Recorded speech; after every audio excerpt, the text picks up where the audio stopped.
स्वागत बा रउआ लोगन के आज के इ वीडियो में। तो चलिए शुरू कर जाओ भोजपुरी के ताज़ा खबर बिल्कुल फटाफट अंदाज में।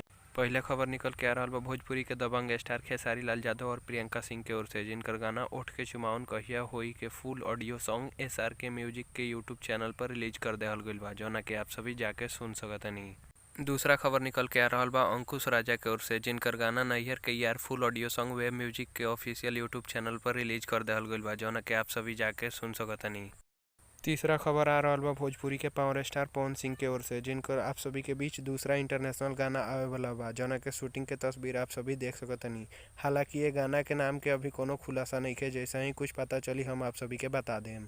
चौथा खबर निकल के आ रहा बा प्रमोद प्रेमी जादव के ओर से, जिनकर फिल्म प्रेमी ऑटो वाला के गाना गजबे तोहर रूप गजबे तोहर सूरतिया फुल वीडियो सॉन्ग एंटरटेन भोजपुरी के यूट्यूब चैनल पर रिलीज कर देहल गइल बा, जौना के आप सभी जाके देख सकतनी।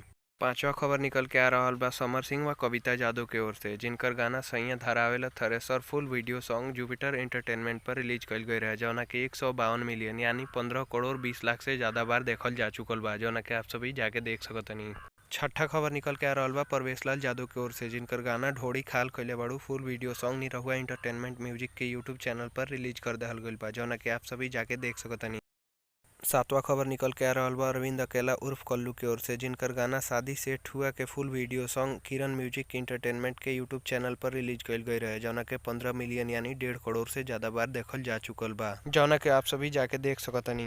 आठवां और आखिरी खबर निकल के आ रहा बा काजल राघवानी की ओर से। ऊ इंस्टाग्राम पर एगो शो शुरू कैले बड़ी, जौना के नाम बा खट्टी मीठी बातें। आज शाम 4 बजे ऊ पावर स्टार पवन सिंह से वो शो में लाइव बात करी है, जौना के आप सभी इंस्टाग्राम के ऑफिशियल ID पर जाके देख सकें। आज के वीडियो में बस इतना ही, मिलल जाई अगला वीडियो में।